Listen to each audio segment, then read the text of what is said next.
A escada é uma construção que serve para fazer um deslocamento vertical. Nem sempre é assim, mas tem um jeito de facilitar tudo isso. Elevador? Não.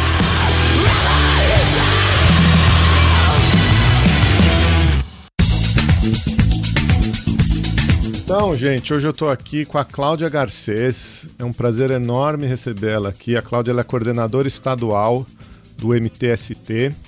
Ela também é coordenadora da Casa Teresa de Benguela e do coletivo Mulheres em Movimento, do coletivo de mulheres do MTST. Cláudia, super obrigado por receber a gente. Sei que deve ser uma semana super corrida, uma vida corrida, né, Cláudia? Uma vida de luta, mas nessas semanas aqui em particular, acho que a coisa deve estar bem corrida aí para vocês. Então, super obrigado por receber a gente. Tudo bem com você? Como é que você tá? Tô bem, Geraldo. Tô bem. Como você disse, corridos, sempre. Também tendo que se proteger aí do Covid, mas acreditando que dá para fazer a diferença na cidade de São Paulo, virar esse jogo, fazer uma história diferente. Estamos aí na corrida, nessa trajetória aí bonita, essa campanha bonita aí com o Guilherme.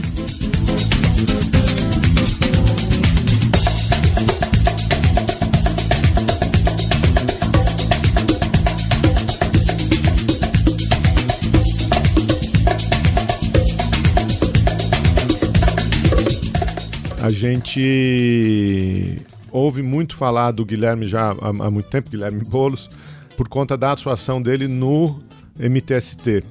E a gente, o MTST, para quem não conhece, e ainda tem alguém que não conhece, é o Movimento dos Trabalhadores Sem Teto. E a gente convidou você aqui, Cláudia, que a gente queria muito entender e desmistificar um pouco o MTST, né, que é um movimento fundamental aí na luta pelo direito à moradia. Então, se você pudesse explicar para o nosso ouvinte o que é o MTST, quem são vocês, o que vocês fazem? Então, Geraldo, nós somos um coletivo, né, que faz luta por moradia, né? Então, não basta ter esse direito esclarecido lá na Constituição. A gente se vê ainda em 2020 com a necessidade de organizar famílias para cobrar esse direito que é tão básico, né? E quando a gente percebe que no Brasil existem vários movimentos de moradia, é porque também existe aí um descaso com a própria Constituição. Então, para o direito básico não se tornar aí um amontoado de letra morta, é que existem os movimentos populares, né? Tudo que tá escrito na Constituição e não se cumpre, os movimentos populares, eles vão lá e se organizam, fazem a luta, seja qualquer, que seja a pauta, né?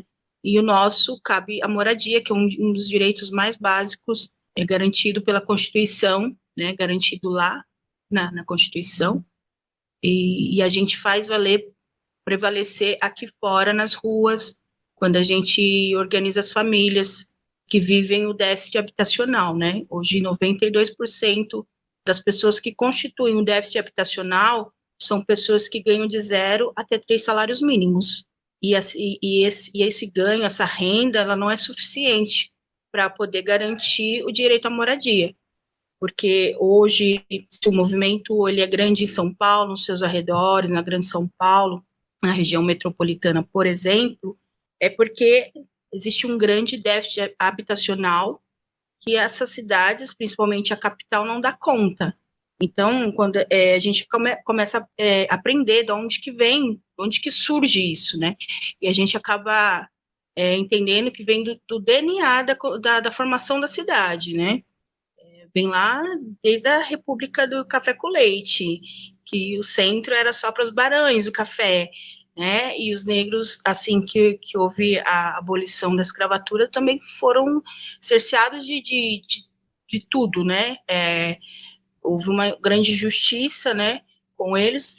Na verdade, quem foi aí no caso, teve alguma coisa, um valor de reparação, foram os donos dos escravos, não foram os escravos, né?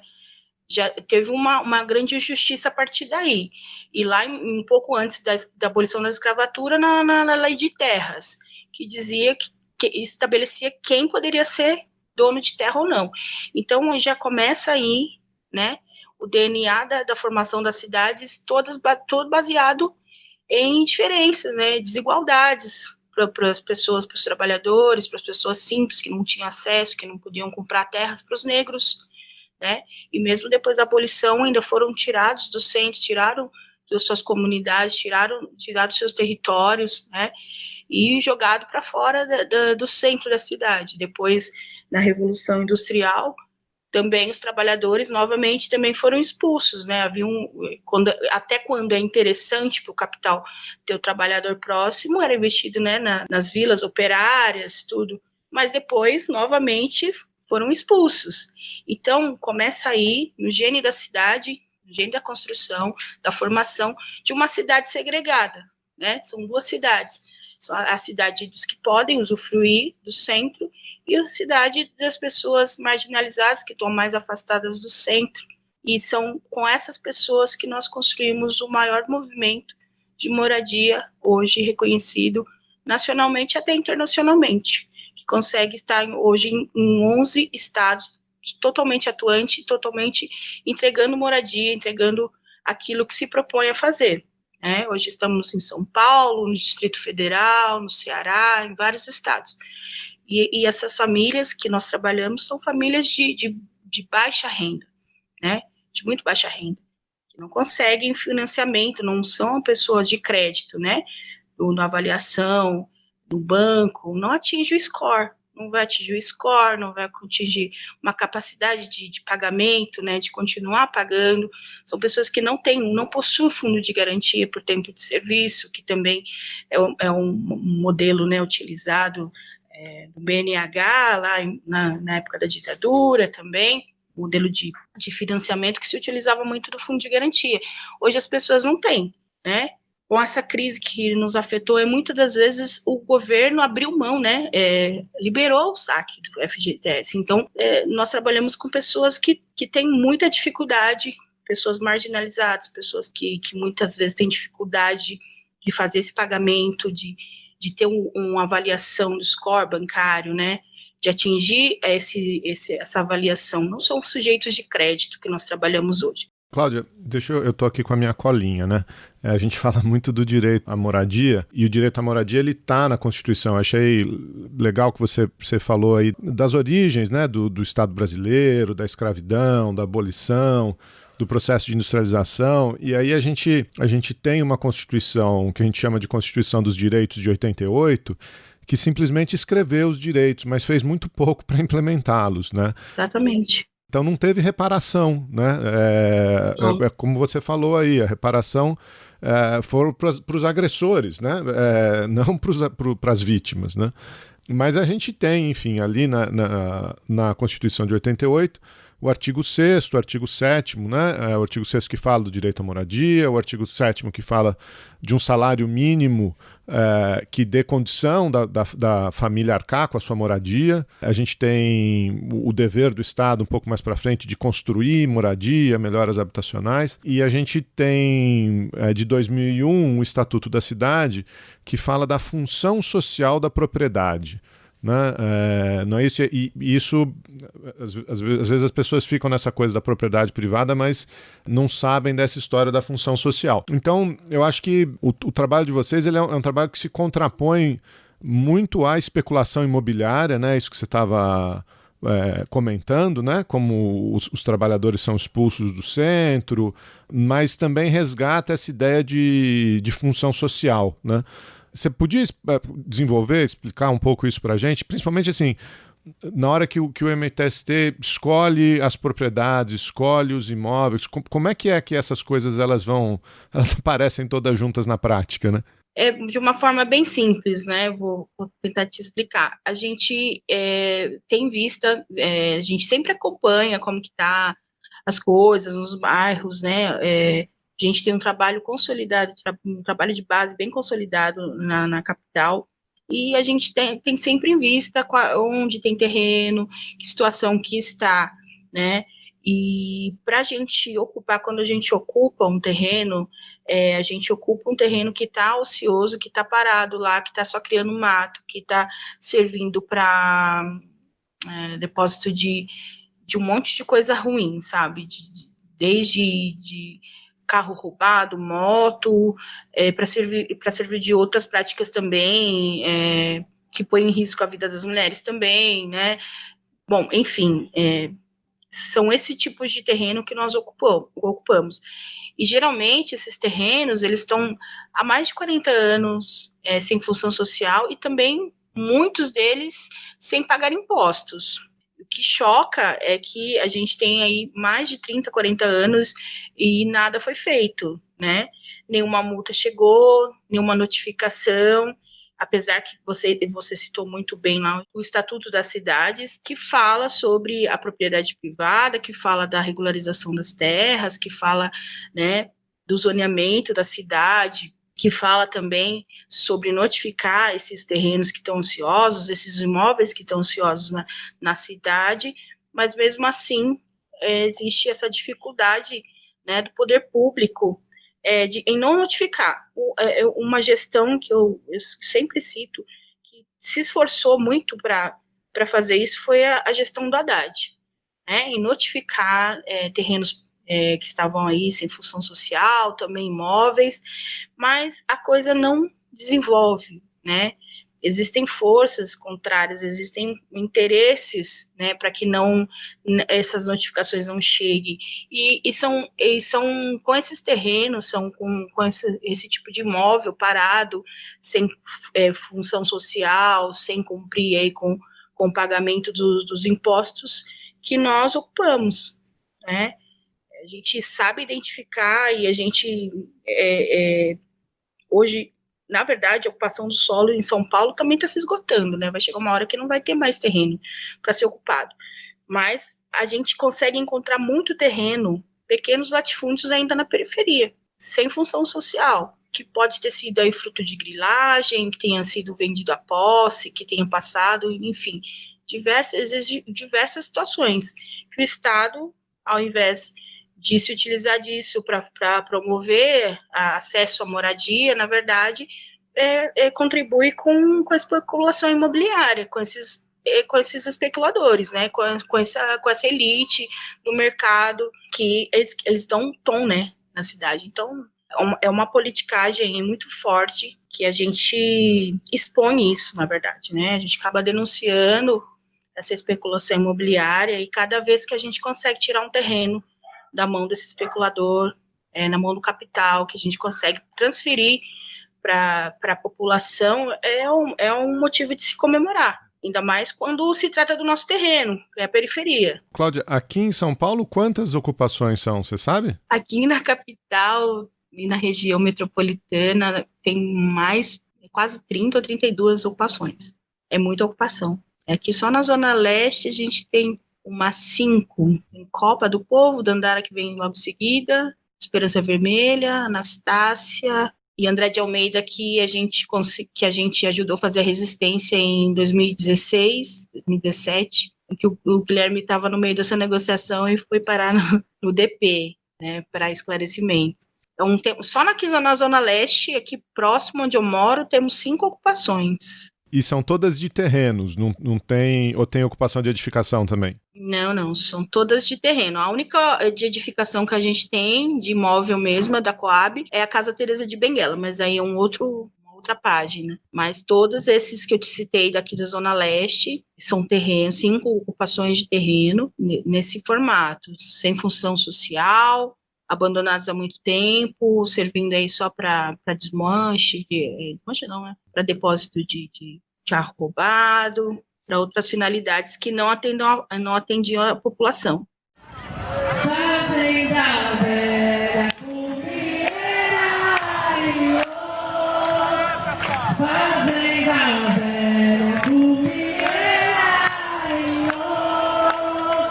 Levanta povo, cativeiro acabou.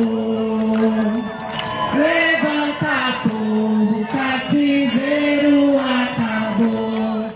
E conta um pouco pra gente, como é que é o dia a dia ali, o começo de uma ocupação? Vocês constroem tendas, vocês constroem pequenas edificações, como é que é o dia a dia? Então, a primeira coisa que a gente constrói dentro de uma ocupação é uma cozinha, A cozinha é o espaço onde tudo acontece, né? Até o pessoal da música fala, vamos preparar a cozinha, né? É isso aí. É tipo o espaço onde é o laboratório de todas as coisas. E no movimento não deixa de ser diferente, né? É onde tem um cafezinho, onde tem uma comidinha, onde tem informação, onde tem sempre uma palavra, e é ali que a gente se organiza, é ali que sai tudo. O tráfico das informações estão correndo ali, né, na cozinha. Então, a primeira coisa é a cozinha, para a gente fazer um cafezinho pessoal, e também para marcar o nosso terreno ali, para marcar que a gente está na luta. Aí a bandeira é levantada, levantada um mastro, assim, umas 2 horas depois da gente ter entrado no terreno, tudo tranquilo, e a gente faz uma assembleia, levanta a bandeira e fala que a partir de hoje estamos fazendo a luta por moradia aqui, né? E vamos brigar por esse terreno ou porque haja uma alternativa. E as pessoas entram junto. Quando está acontecendo a construção da cozinha, os barracos estão sendo levantados também. Primeiro são aquelas casinhas assim de índio, que a gente chama, né? 3 bambus amarrados e uma loninha por cima para marcar ali que a gente, né, consolidou a ocupação. Depois, no outro dia, a gente tem uma equipe que a gente faz o trabalho de base, chamando as pessoas de perto, né? A gente traz muita gente que precisa de fazer a luta de moradia, que a gente já tinha estabelecido um trabalho antes, reuniões, mas também aí a gente vai para o bairro mais próximo fazer também esse trabalho, e as pessoas vêm chegando e fazem, aí a gente delimita o espaço, porque a gente não obriga as pessoas a morarem lá na ocupação, mas a gente pede que eles façam um barraquinho de lona mesmo, 2x2, pode ser de bambu, pode ser de madeira, mas seja revestido, né, com a lona, para depois a gente delimitar os grupos, né, que vão se formando, e as pessoas recebem a numeração no barraco, e ali, a partir da primeira assembleia, já está valendo uma luta ali. Então, é essa forma que a gente se organiza. Depois, quando no segundo, terceiro dia, a ocupação sendo massificada, e a gente vai separando os Gs, e cada G tem sua cozinha. Então, aquilo que a cozinha central do início fazia, vai ser replicado agora no terreno todo. Em cada G vai ter também, vai ser levantado coordenadores da própria população que vai chegando, vai tirando coordenação para ajudar no desenvolvimento dessas atividades. Um G é um grupo? Um grupo, isso. G é um grupo. E aí, então, numa ocupação vão ter vários grupos, dependendo do tamanho da ocupação, dependendo de quantas famílias foram chegando. Exatamente isso. A Copa do Povo que eu iniciei, ela teve 8 Gs, mas porque ela teve um terreno muito grande, 150 mil metros quadrados, mas porque ela teve 8 Gs também, porque o restante do terreno, depois de um linhão, um linhão, né, da Eletropaulo, chama agora anel, né, cortava o terreno, né, esse linhão cortava, e o outro lado era só eucalipto, então a gente não podia mexer em nada. Uma das orientações também, o pessoal acha que é bagunçado, que sai tacando fogo, sai cortando. Uma das orientações é não tocar na vegetação que foi encontrada, que seja uma árvore, seja um pé de babosa. A gente dá orientação para não arrancar, para preservar ali. Também a gente também tem essa preocupação com o meio ambiente. Então, quanto de espaço der, a gente vai fazendo Gs e vai pôr no povo. Ligação elétrica, vocês conseguem? Saneamento? Como é que faz? No começo, a gente, no primeiro dia, já tenta puxar a eletricidade da própria rua mesmo. Geralmente, quase todos os lugares que a gente ocupa sempre tem, né, uma comunidade, ou tem um bairro pequeno, então tem luz, a gente se organiza, a gente dá sei lá, 100 metros de fio, o outro ajuda da forma que pode, e a gente puxa da rua para dentro. Primeiramente, vai para essa cozinha e para um barracão de reunião, porque já no segundo dia já é tirado coordenação, né? Já chamamos o pessoal para ser coordenador, para ajudar nas atividades. Então, precisa também ter um barraco, e a energia primeira que vem é para essa cozinha e para esse barracão. A água também, geralmente, passa na porta, a gente... Não é muito fácil, né? Às vezes tem que fazer um negócio meio que sem ninguém ver, porque senão, né, a gente fica sem água. Muitas ocupações a gente ficou muito tempo sem água. Carapicuíba foi uma luta terrível para ter água. Nos perseguiam muito, isso foi em 2014, final de 2014 e 2015. mas a gente sempre consegue puxar água também. Como é uma ocupação e é um direito básico, água e luz, né? Também a gente consegue encontrar não ter muita dificuldade nessa parte, né? Muitas das vezes eles respeitam, né? A PM ou ambiental, ou que seja o órgão fiscalizador aí que tá em cima, muitas das vezes nos respeitam porque é um direito básico, né? Então a gente está ali lutando por moradia, e quando não é respeitado, a gente pede, a gente faz ato.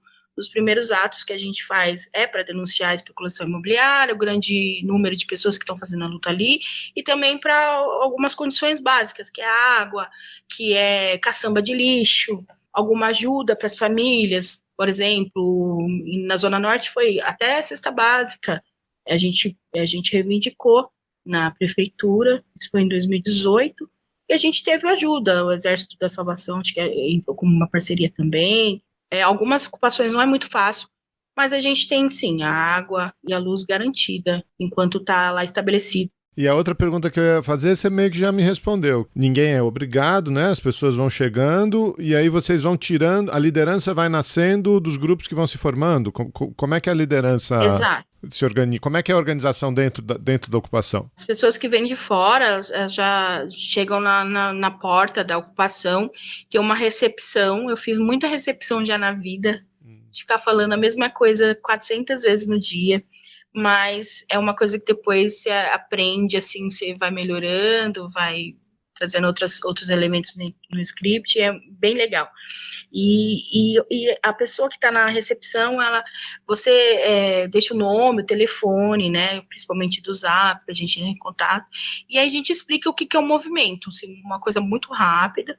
A gente explica que o movimento dos trabalhadores sem teto organiza as pessoas que precisam de uma moradia, que não conseguiram, que moram com a família, no puxadinho, que mora de favor, que mora em cima do córrego, em áreas de risco. A gente explica de uma forma bem rápida e resumida, o que é esse sem teto, né? O sem teto não é só a pessoa que mora na rua, né? É essa pessoa que mora com a família, no puxadinho, né? Na área de risco e tal. E a gente denuncia, né, fala que a gente está denunciando a especulação imobiliária, as faltas de políticas públicas, né, para a moradia, e a gente convida a pessoa a se somar na luta. A gente fala que é preciso, não é obrigado morar dentro da ocupação, mas se a pessoa sentir a necessidade de morar dentro da ocupação por algum motivo na vida, as portas da ocupação estão abertas. A gente só pede para que o maior número de pessoas consigam fazer a luta também, que o espaço seja um pouco menor, né? Não pode haver também cozinha individual, por isso que existem as cozinhas, por se tratar assim de bambu e lona, né? De ser material inflamável, a gente não permite que tenha cozinhas individuais. A gente também não pode deixar que tenha fogareiro, lamparina, vela, principalmente à noite, né? Então a gente dá toda essa orientação para as pessoas quando chegam ali.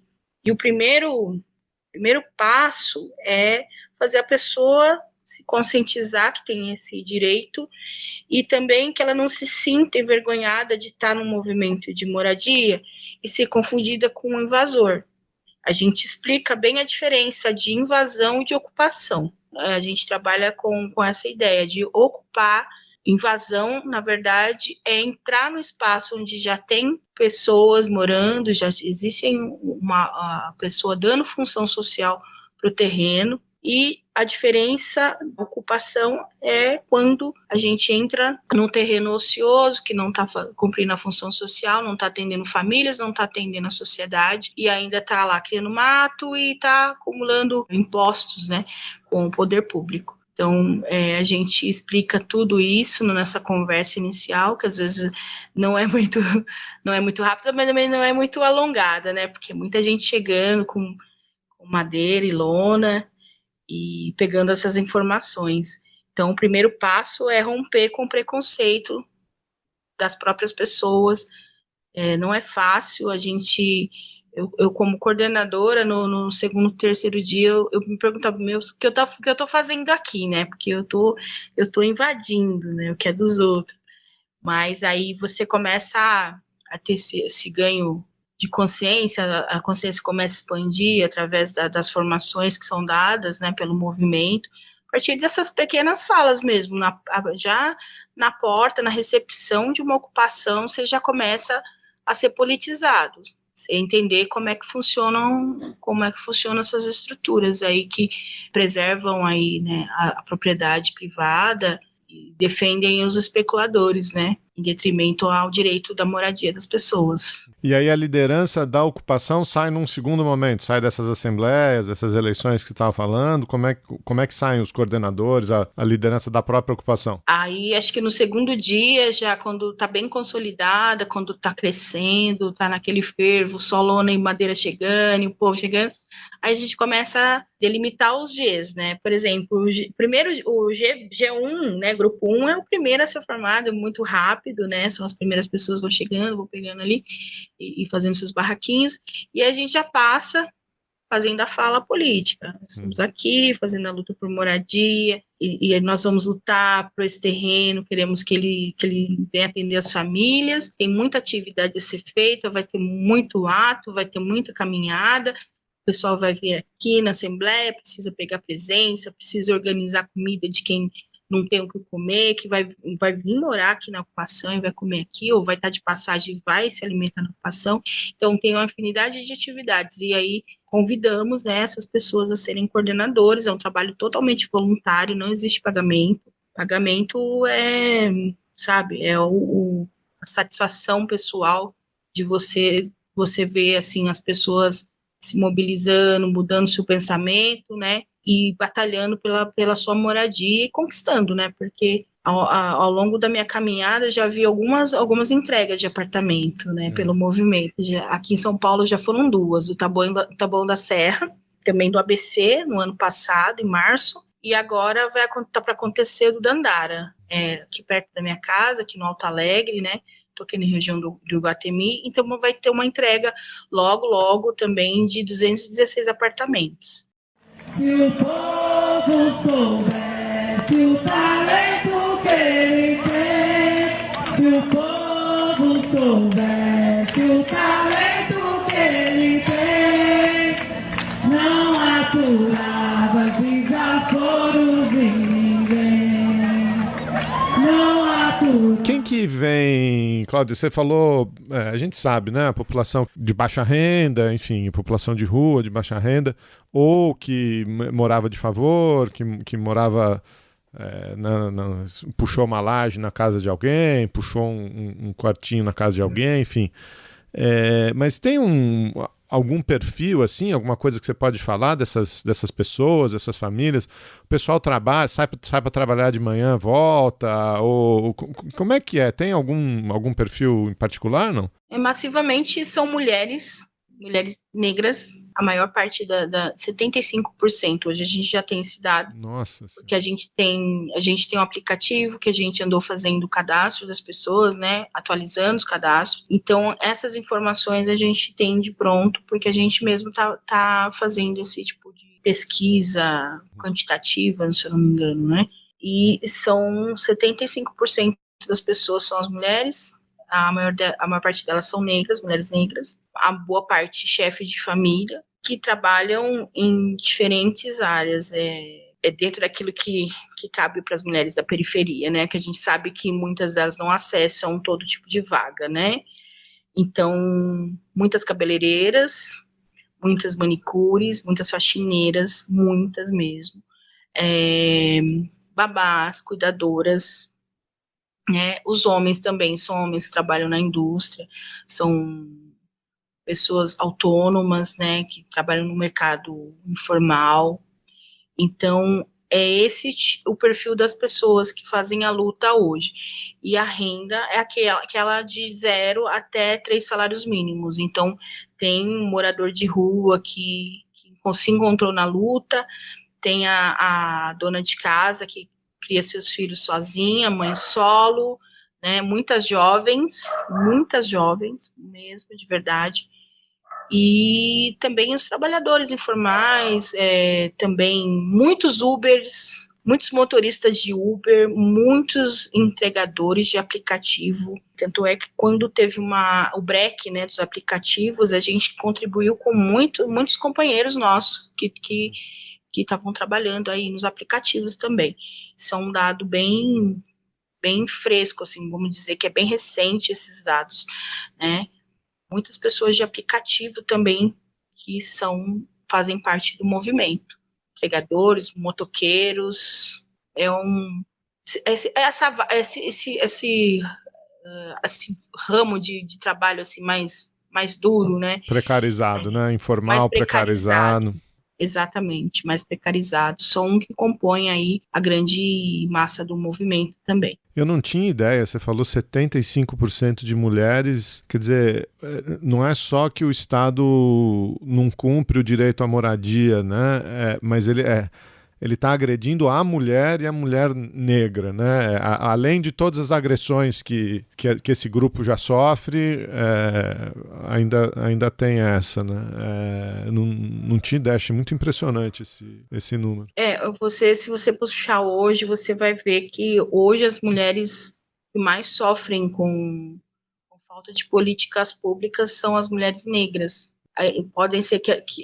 Existem as mulheres de classe média e classe média baixa, né, de renda baixa, da classe trabalhadora, na verdade, que são brancas ou pardas ou estão na paleta de cores mais beneficiadas, né, pelo clareamento, pela essa miscigenação, mas as mulheres negras são as que mais enfrentam todo tipo de preconceito para arrumar um trabalho, para ascender na vida, para ter estudo. Então, com essas mulheres que a gente lida todo dia, são essas minhas companheiras, sabe? E quando a gente começa a se olhar como coletivo, por exemplo, não existe só o coletivo de mulheres, existe o coletivo de negros e negras também, né? Foi se olhando, foi pôr na lupa para cima do movimento e descobrindo quem é que compõe, né, o movimento. Então, a gente acaba descobrindo isso, que somos muitas mulheres, mas predominantemente as mulheres negras, que são as mais ofendidas, as que sofrem mais o descaso do Estado, né?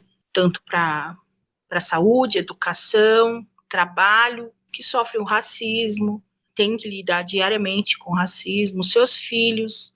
Então, eu costumo sempre conversar com as minhas companheiras, que eu falo, as mulheres negras do movimento, as mulheres negras da periferia, elas não lutam só para sobreviver, elas lutam para ver a sua família sobreviver também, né?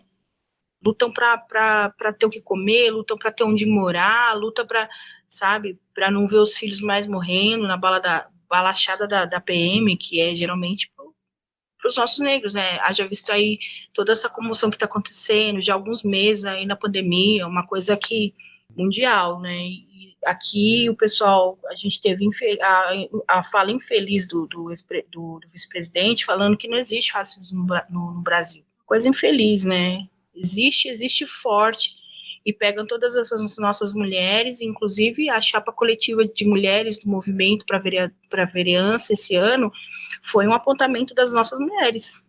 Uhum. Eu te falei que teve um encontro, né?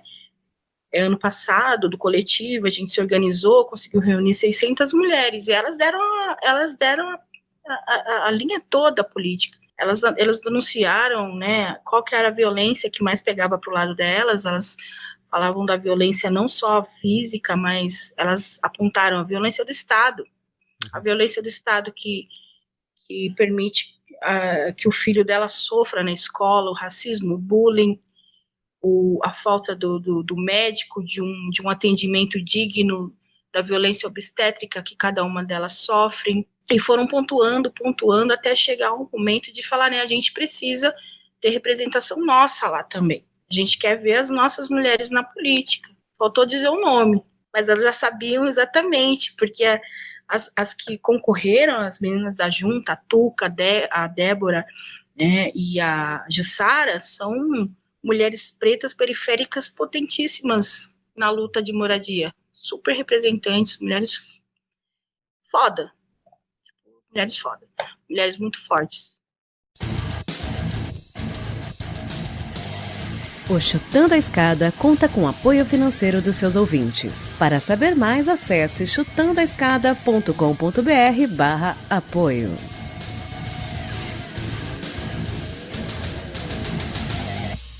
A gente está se vendo aqui pela câmera. Eu queria que os ouvintes pudessem ver o seu sorriso quando você fala da luta, o seu sorriso quando você começa a descrever uma ocupação, as pessoas chegando, ou o seu sorriso quando você diz que você já viu 2 entregas de apartamento, tá para ver. Eu acho que é isso que... Eu acho que se tem alguma saída para parar de demonizar o MTST e parar de demonizar essa luta, é conhecer as pessoas. E conhecer o sorriso, a entrega. Vocês estão trabalhando pela população que mais precisa no Brasil, pelas pessoas que mais precisam, pelas pessoas que mais sofrem. É difícil entrar na minha cabeça alguém que demonize, que chame vocês de terrorista, que chame vocês de invasor, que chame... É muito... Enfim, eu acho que o nosso papel aqui também é esse, né? De contar essas histórias, né? E eu queria que você contasse a sua história, se você quiser. Como é que você chegou no movimento? Quem é? Você falou aí 6, 7 anos já no movimento, mas como é que você chegou aí? Chegou a coordenador estadual e tal? Como é que foi isso? Ai, é bem engraçado a minha história, sabe? O meu calcanhar de Aquiles é ainda a moradia. Porque embora eu tenha 6 anos e pouco de movimento, eu ainda estou na luta pela Copa do Povo. E foi a ocupação que eu conheci quando eu estava morando do lado do terreno. Ali na região do Sesc Itaquera, né? Nosso terreno é bem de frente o planetário do Parque do Carmo, que é vizinha do Sesc. E foi uma coisa bem engraçada. Depois de muitos anos morando em São Paulo, eu resolvi voltar para a cidade de Suzano, né? Onde eu tenho minha família, né? Meus filhos, tal. E lá eu tive uma dificuldade, assim, de arrumar a casa, de me estabelecer. Eu morei 1 ano e pouquinho na casa do meu padrasto, sabe? E aquela humilhação, sabe? Precisa sair, de uma hora para outra pedem a casa. E aí eu falei para minha prima, preciso muito arrumar uma casa de aluguel. E ela morava do lado, ali onde estava a ocupação Copa do Povo, né? No bairro chamado Gleba do Pêssego. Aí ela falou, prima, tem uma casa aqui alugando, aqui, que é do tio do meu esposo, você vem dar uma olhada, é um aluguel barato, né? Então acho que vai dar para você. Beleza, eu fui. Isso foi em 2013, estava acontecendo aquela convulsão social, todo mundo na rua, né? Pedindo mudança, tal, e eu acompanhava pela internet. Eu não tinha me achado ainda, né? Eu tinha que encontrar primeiro o movimento. E aí eu consegui alugar essa casa, e foi em julho de 2013. Quando foi em maio de 2014, o movimento ocupou o terreno do lado da minha casa. Esse terreno em específico, eu cobiçava ele dia e noite. Eu falava que era meu terreno. Eu era Zé Povinho do terreno, porque acontecia uma queimada ali, eu já estava ligando pro bombeiros. Eu ficava de olho, porque eu morava no 2º andar da casa dessa pessoa. E eu via tudo que acontecia lá naquele terreno, né? E a minha casa, da minha casa até o G5, que foi o ponto, o grupo, né? Grupo 5, era muito perto, era 2 minutos eu estava lá no grupo 5. Foi onde eu construí meu barraquinho, foi no 2º dia de ocupação, foi no dia 2 de maio de 2014. Eu acordei, olhei para a janela e falei, não acredito, era bambu, era lona, um povo caminhando no terreno, eu falei, não estou entendendo mais nada. Aí sobe o dono da casa falando, ó, quem está lá é o MTST, eles fazem luta por moradia, e vai ter assembleia às 7 horas. Aí você vai lá para entender como é que é esse negócio, né? Eu falei, vou fazer o quê, né? Já entraram no meu terreno mesmo, então eu vou ter que dividir com esse povo aí, né? Vou lá saber o que é isso. Aí eu fui, acho que eu nem fui no primeiro dia, fui no 2º dia só. Eu esperei para passar, tinha uns compromissos para fazer naquele dia, no sábado, e eu fui no domingo. Quando eu cheguei no domingo, eu estava próximo do G5, né? Quando eu cheguei lá, o grupo já estava quase fechando. O G5 já estava quase todo consolidado. E também a gente não achava mais madeira, na região, cabo de vassoura, nem nada. Eu sei que eu saí quebrando os rodos, vassoura em casa, e eu consegui fazer uma casinha de cachorro, assim, bem pequenininha, ganhei um pedaço de lona, e construí na frente da agente de saúde, a dona Maria.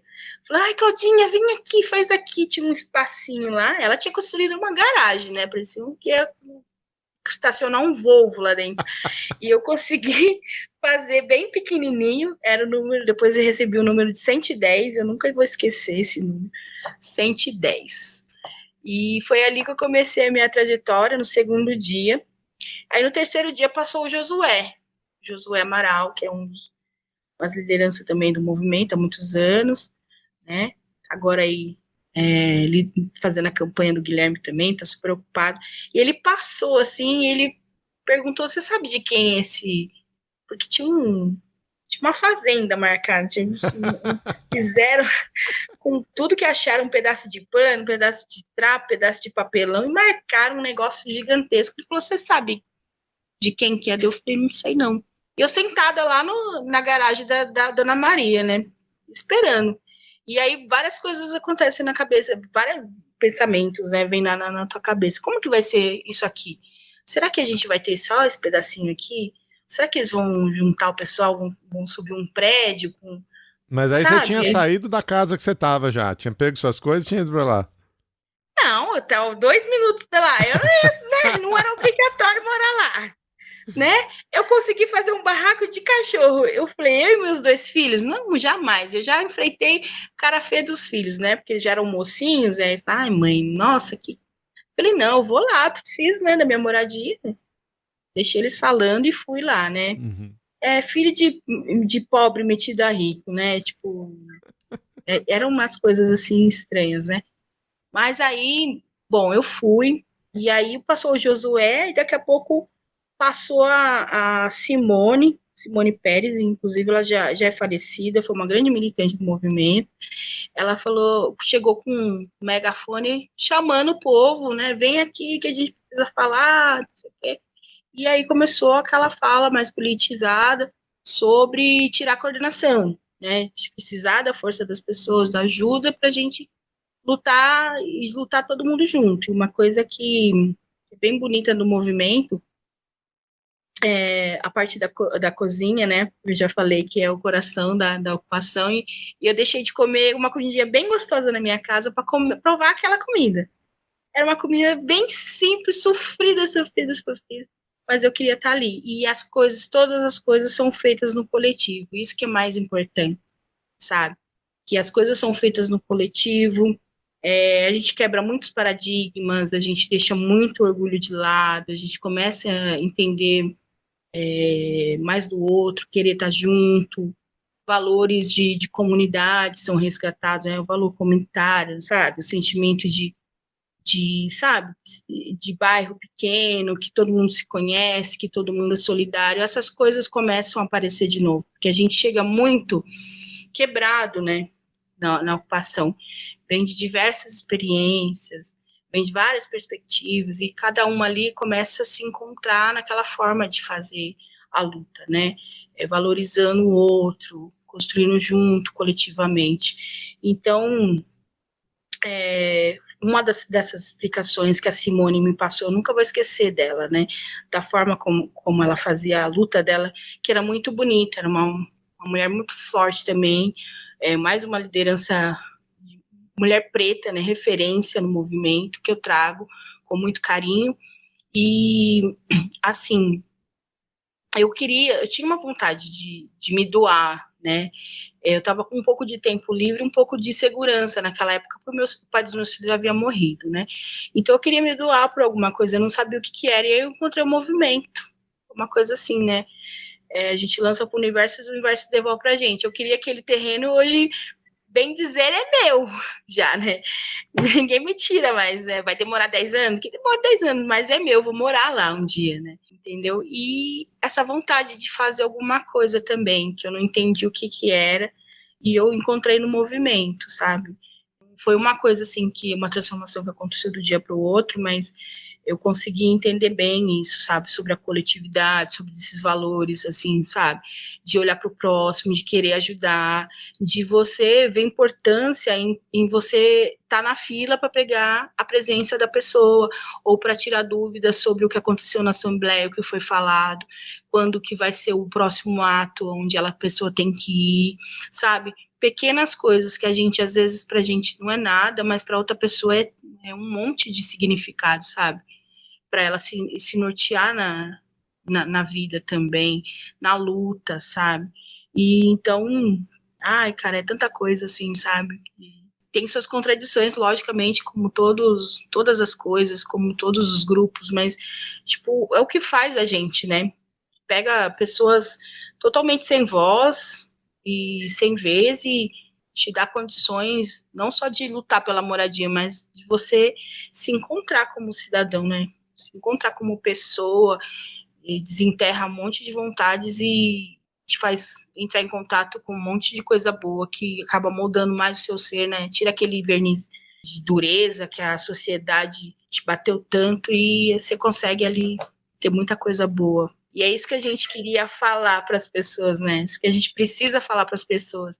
Não são pessoas terroristas, gente. Não são pessoas sofridas, pessoas que não tiveram oportunidade, que o Estado negligencia de todas as formas, né? E precisam da moradia. E ninguém vai invadir a casa de ninguém, né, Cláudio?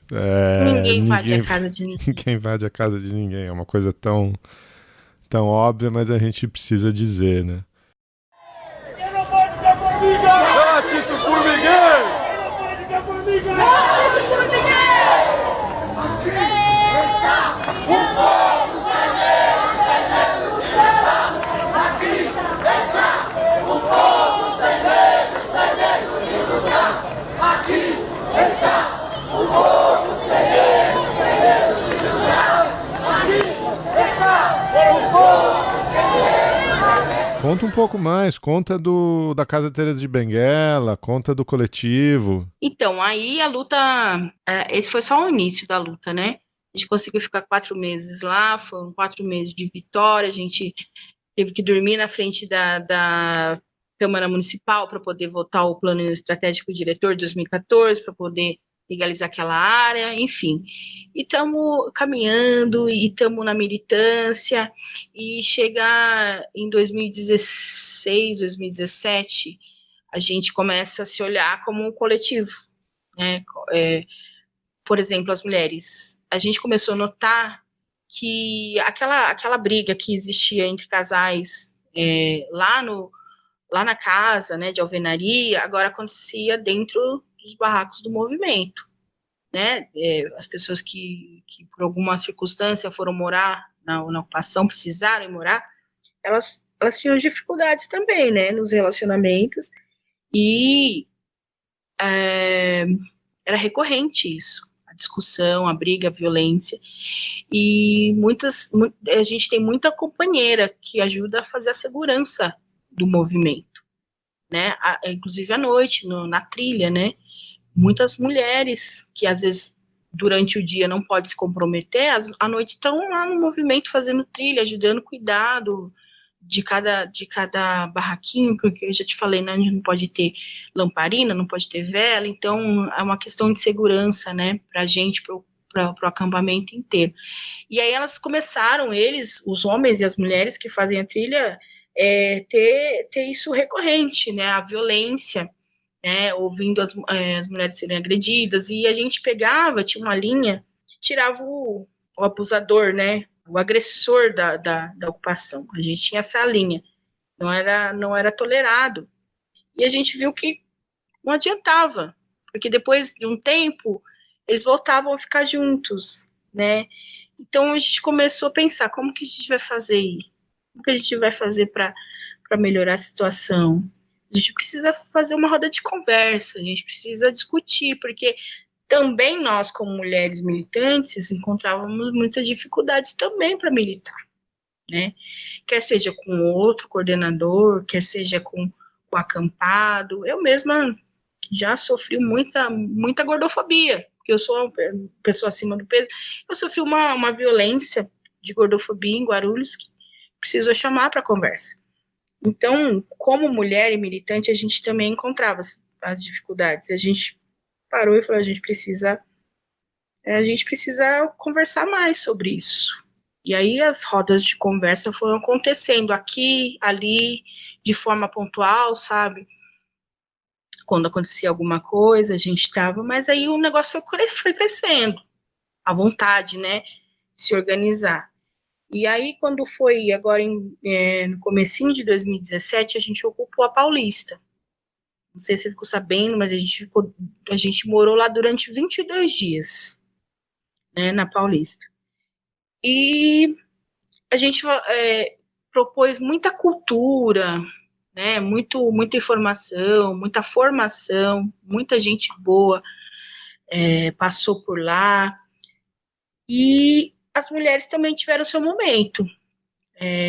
Algumas companheiras de outros coletivos feministas viram que a gente estava lá, vamos fazer uma roda de conversa, vamos falar com essas mulheres sobre violência. Aí, cara, aí foi. Aí a gente se achou, porque os só relatos praticamente iguais, as mulheres sofriam a mesma coisa, e não é uma coisa assim isolada, sabe? É um problema estrutural mesmo. O machismo é um problema estrutural, assim como o racismo, porque a maioria dos relatos eram muito parecidos, sabe? Mulheres que não podiam, muitas vezes não podiam fazer sua luta por moradia, que eram colocadas contra a parede, ou você escolhe o movimento ou o nosso casamento, ou relatos de vários relacionamentos anteriores, de abuso, sabe? Muita mulher com medida protetiva, a gente recebeu nas rodas de conversa, estava aqui, mas era de outro estado, já tinha sofrido muita coisa, abuso na infância, então começou, sabe? A gente começou a tirar tudo do armário, as coisas todas. Aí era um caminho sem volta, né? A gente já estava ali e a gente queria mais. E aí as mulheres, eu não fazia parte do estadual ainda em 2017, não era coordenadora estadual, mas apoiei quem já estava no estadual, e as mulheres pediram apoio do coletivo estadual para poder fazer uma ocupação, para ter um espaço para a gente tentar ajudar as nossas companheiras. E um fato, né, um dado alarmante, que é essa ocupação que eu pertenço à Copa do Povo, ela em um dado momento, a gente já tem muito cadastro avançado, né, tipo assim, um processo avançado no cadastro, manda para a prefeitura, tem uma resposta de lá, se vai ser aprovado ou não, a Caixa dá o sim, e junto com os grupos, né, que tem uns grupos do CRAU e do CRE, que são os futuros moradores, junto com um grupo de técnicos, né, de engenheiros que discutem como que vai ser, né, o modelo, o tamanho, a porta, definem tudo, né, em conjunto. E eles fazem, esse CRAU e CRE, fazem um levantamento aí, socioeconômico, os dados socioeconômicos das pessoas. E também entrou nessa pesquisa uma pergunta sobre violência doméstica. E 70% das mulheres, é muito parecido os dados, né? 70%, 75%, mas 70% das mulheres de um único grupo, de um único núcleo, responderam que tinham sido ou vítimas de violência ou tinham testemunhado violência doméstica. Isso foi só para reforçar, foi a cereja do nosso bolo, era tudo que a gente queria para pedir o apoio do estadual, para que a gente pudesse ter essas ocupações para ajudar as nossas companheiras.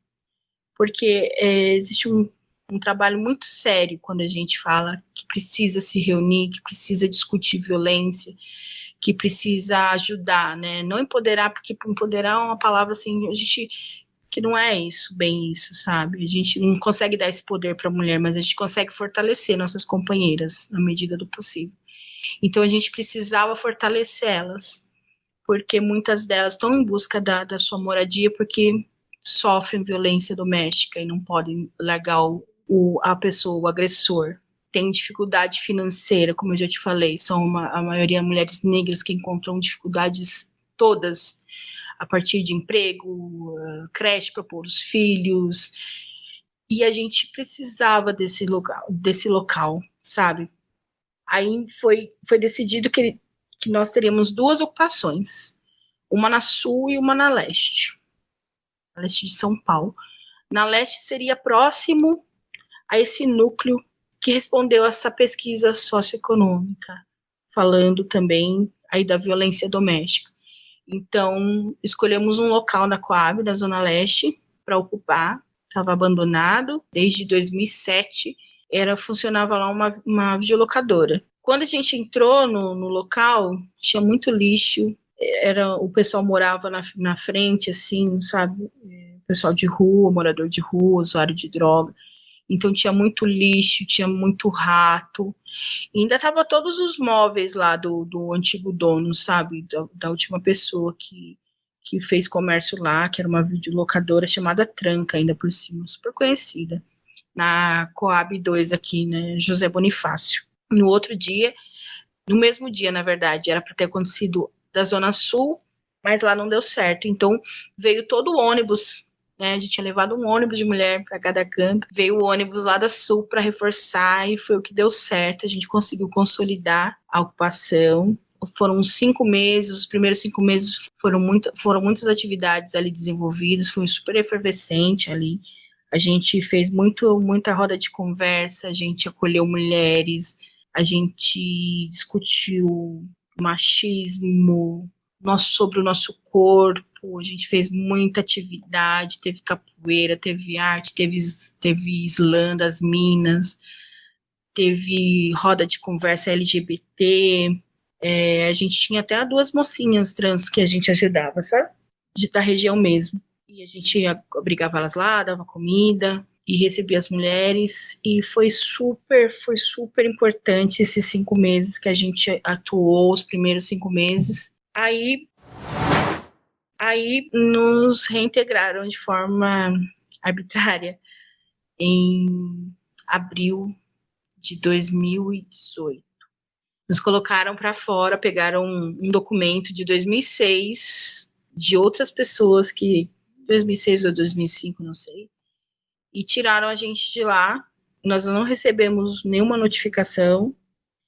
E uns dias antes, isso foi na segunda-feira que nos reintegraram. No sábado, a gente tinha feito um chá de bebê para 84 mães, com direito à orientação das obstetras, né, um grupo de obstetras que trabalham com mães periféricas, e foi muito bonito, muito significante aquele dia. Reuni 84 mães naquele espaço, não foi fácil, mas foi a coisa mais linda que a gente fez, a gente estava super feliz e empolgado, e incomodou, né?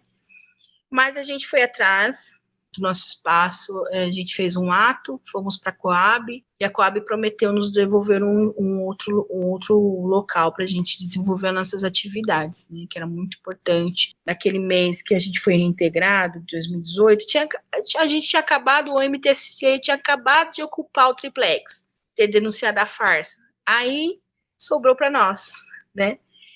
Foi assim, acho que foi na segunda-feira que a gente ocupou o triplex. Coincidência, Cláudio, que coincidência. E na quinta-feira a gente foi reintegrado, foi uma coisa assim, entendeu? No sábado a gente tinha feito o chá de bebê maravilhoso, na segunda ocupou o triplex, e na quinta-feira estávamos na rua. Mas fomos atrás do nosso espaço, a gente levou dados, a gente levou fotos das atividades. Enfim, a Coab ficou de nos devolver o espaço, algum outro espaço que não fosse aquele. Fomos 3 meses de peregrinação, conhecendo espaços que eles nos apontavam, mas tinha morador de rua, tinha usuário de drogas, não dá para desenvolver atividade, né? Falar do nosso corpo junto, né, com o pessoal que tem cachorro, o pessoal que tem problema de droga que é um problema de saúde pública, né, que eles deveriam cuidar. Então, cada lugar que eles nos mandavam, a gente recusava, porque não dava, não tinha nem condições, né.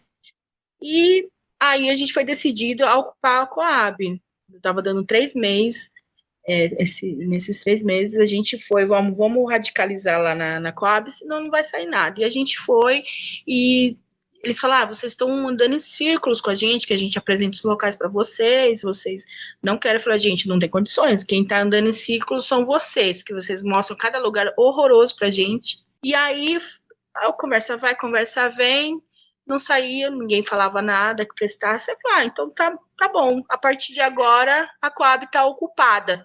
Eles arregalaram o olho, a gente tirou as bandeiras da Teresa de Benguela de dentro da bolsa e do MTST, e a gente começou a colar na parede com adesivo Boulos e Sônia 50, que estava próximo da eleição. E foi com isso que a gente colou as bandeiras. A gente está aqui ocupando, vocês não chegam a lugar nenhum, então tá ocupada. Aí a Luciana começou a chamar a mulherada na porta, pelo WhatsApp. Vai, mulherada, que ajudou a construir a Teresa de Benguela, estamos aqui ocupando a Coab, e estão com dificuldade de nos devolver o nosso espaço, então venham para cá, tragam seus filhos, venham todos. Aí ela começou a chamar o pessoal, a mulherada toda, e aí eles ficaram olhando um para o outro assim, sem entender nada que estava acontecendo. E teve um senhor mais antigo na Coab, que eu esqueço o nome dele sempre. Ele pediu licença, saiu da sala, falou que voltava em 5 minutos. E aí a gente foi preparando o terreno. Gente, devolvam a gente para o nosso antigo espaço, que a gente promete sair sem truculência, né? Tá lá, tá fechado, serviu de alojamento para o pessoal que faz vigilância no bairro, entendeu? E vocês tiram a oportunidade de a gente trabalhar com essas mulheres. Teve mulher que passou pela Casa Teresa de Benguela que teve seu filho no meio da rua, e tem muita mulher precisando da gente, das nossas oficinas de geração de renda. Então vocês tiram a possibilidade de a gente continuar fazendo nosso bom trabalho. Quando esse cara voltou do escritório dele, esse senhor aí, que eu sempre esqueço esse nome, ele falou assim, olha, gente, então eu vou fazer o seguinte, eu vou devolver vocês pro antigo espaço, até que a gente descubra um lugar adequado para vocês realizarem as atividades de vocês. Tudo bem? Eu falei, o que a gente queria, né? E voltamos com a Casa Teresa de Benguela, depois tivemos muito problema de infiltração, ficamos mais de 1 ano paradas, tendo só atividades em pontual, reuniões. A gente não conseguiu trazer mais o yoga que a gente tinha, a geração de renda, nem nada, mas a gente conseguiu crescer como coletivo, né? E aí, em 2019, o desafio era fazer coisas juntas, né? Todas as regiões juntas. A gente precisava debater isso, violência, machismo, debater gênero, todas juntas, né? E aí propomos um encontro estadual de mulheres do MTST, que foi em outubro do ano passado, e foi incrível, reuniu 600 mulheres em 3 dias. A gente conversou sobre tudo isso e, como eu te falei antes, elas apontaram a necessidade de ter representação, né, de ter essa representatividade nas eleições. Daí surgiu também a chapa coletiva de mulheres, né, juntas, para atender também esse apontamento das nossas mulheres, né, que elas conseguiram, assim, foram maravilhosas. Elas não falaram só da violência doméstica, mas de todas as violências do Estado, né, quer seja na educação, na saúde, na violência com seus filhos, a violência empregada pela PM. Então elas chegaram muito, assim, sabe, maduras também junto com a gente nessa reunião, e foi maravilhoso esse encontro. Eu faço parte desse coletivo por ser mulher, por ter passado na Casa Teresa, por ter contribuído aí muito em Guarulhos também, em 2017, com rodas de conversa, de debate, né, de violência doméstica, de gênero, e para esse encontro a gente tirou um operativo, né, eu faço parte desse operativo, então tô aí na luta com essas mulheres nesse coletivo também, por toda a situação já vivida, por ter superado violência doméstica, né? Meu primeiro casamento, ter superado uma situação de violência muito forte. E é isso. Eu não consigo ver mais a luta de moradia dissociada da luta, né? Contra o machismo, a favor dos nossos direitos, de igualdade, né? É uma coisa estrutural, né? E diferente de outros grupos feministas, a gente entende que é preciso colocar os homens também nessa luta. Assim como a gente precisa envolver os brancos como branco, como mulher branca, né, dizendo, a gente tem que apoiar a luta dos nossos irmãos negros contra o racismo, os homens também têm que estar envolvidos. É uma luta que perpassa pela outra, né, uma interseccionalidade das lutas aí. Eu acho que a gente só vai avançar quando a gente conseguir colocar também todos, né, envolver todos nessa luta. Eu não podia concordar mais, Cláudia, e aqui eu falo como homem branco, né? Esse problema é meu para resolver, porque eu faço parte do grupo agressor.